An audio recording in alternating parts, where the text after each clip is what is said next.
بابر ڈوگر صاحب، ٹائم بہت کم رہ گیا، میرے پاس تقریباً 5 منٹ ہیں. غلام رضا صاحب سے بھی اس پہ کمنٹ لینا ہے. اب عملی طور پر اپوزیشن ہونے والی ہے سڑکوں پر، جلسے جلوسوں میں، یہ بیسک ایک فیصلہ ہو گیا ہے جس کو اب عملی شکل دینی ہے اپوزیشن نے. دیکھیں اسامہ صاحب، یہ جو پی ڈی ایم ہے، پہلے تو شہباز شریف صاحب کی خواہش تھی کہ پارلیمنٹ کی حد تک پھر پارٹی کے ساتھ چلا جائے. آپ کو پتہ ہے کہ جس طرح سے شاہد خان عباسی اور اس کے بعد پھر مریم نواز جو تھی، ان کا پریشر تھا کہ پھر پارٹی سے علیحدہ ہوا جائے، اور مولانا فضل الرحمان نہ چاہتے ہوئے بھی اس سے علیحدہ ہو گئے. 2 کے بعد میں ان کا موقف تھوڑا سا سخت ہوا، لیکن مولانا کے لیے ہمیشہ پھر پارٹی کے لیے نرم گوشہ رہا ہے. شہباز شریف جو ہیں وہ بھی پارلیمنٹ کی حد تک چاہ رہے ہیں، لیکن اب وہ پھر پارٹی کو باقاعدہ طور پر پی ڈی ایم کا حصہ بنانا چاہتے ہیں.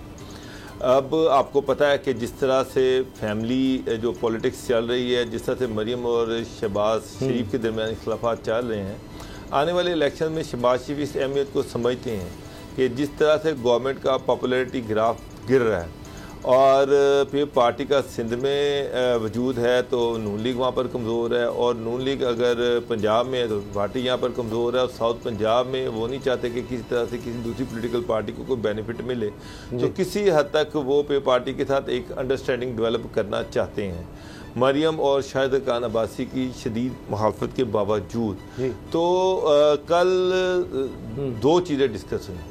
اچھا، ایک تو موجودہ چیفز کی جو تعیناتی ہوئی، اور جو ریسنٹلی جو ڈی جی جو جہاں پر تعیناتیاں ہوئی ہیں آرمی میں، اس حوالے سے ڈسکشن ہوئی، اور اس کے ساتھ ساتھ پی ڈی ایم اور پھر پارٹی کا اس میں رول، اس پہ ڈسکشن ہوئی ہے. جو کہ یہ 1-on-1 میٹنگ تھی، لیکن جو تھوڑی بہت ہی چیزیں سامنے آئی ہیں، دو تھوڑی بہت ڈسکشن میں آئی ہیں، چیزیں سامنے آئی ہیں، اس میں یہی تھا کہ دونوں میں کسی حد تک اس چیز پہ اتفاق ہوا ہے کہ پھر پارٹی کو پی ڈی ایم میں بھی لایا جائے اور پارلیمنٹ کے اندر بھی اس کے ساتھ چلا جائے. دو کہ مولانا کے اس چیز پر زیادہ تحفظات تھے کہ حکومت کے ساتھ مذاکرات نہیں ہونے چاہیے، کسی بھی لیول پہ، کسی بھی سطح پہ حکومت کے ساتھ نہیں بیٹھنا چاہیے. اور یہ ہے کہ سیکنڈلی یہی تھا کہ مولانا، آپ کو پتہ ہے ان کے پاس اسٹریٹ پاور ہے، تو وہ یہ سمجھتے ہیں کہ اسٹریٹ پاور کی اس کا فائدہ اٹھانا چاہیے، گورنمنٹ کے خلاف کیمپین سٹارٹ کی جانی چاہیے.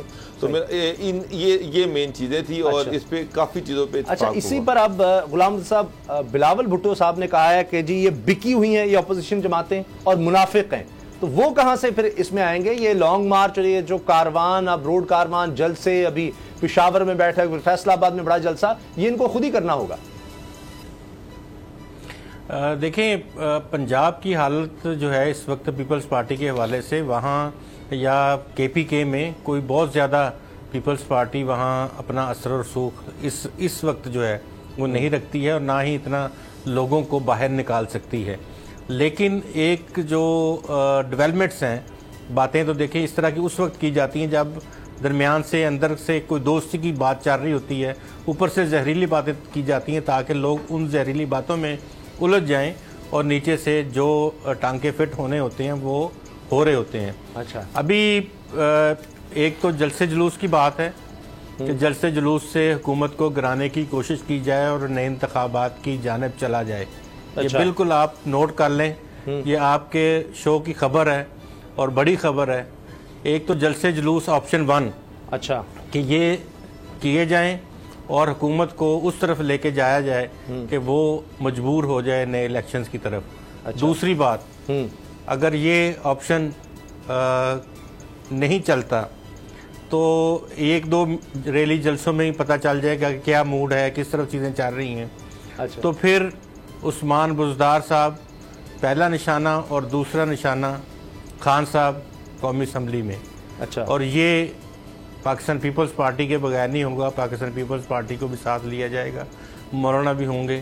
اب یہ 2 چیزیں ہیں. اچھا، ان چیزوں کو پہلی چیز نہیں تو دوسری، اچھا، دوسری میں ہر 2 حال میں یہ جی دوسری میں بھی 2 ہیں، پہلے عثمان بزدار اور پھر عمران خان. تو یہ ان ہاؤس تبدیلی والی بات ہوئی تو پیپلز پارٹی پہلے دن سے کہہ رہی تھی، تو یہ تو پیپلز پارٹی کی طرف پھر جائیں گے. لانگ مارچ اور استعفوں کا کیا ہوگا؟ وہ نہیں، وہ چیزیں اس وقت کچھ اور تھیں، اس وقت کچھ چیزیں اور ہیں. اب نئے سرے سے الائنمنٹس ہو رہی ہیں، نئے سرے سے بات چیت ہو رہی ہے تمام سیاسی جماعتوں کی کہ کس طرح سے چلنا ہے اور کیسے آگے جو ہے وہ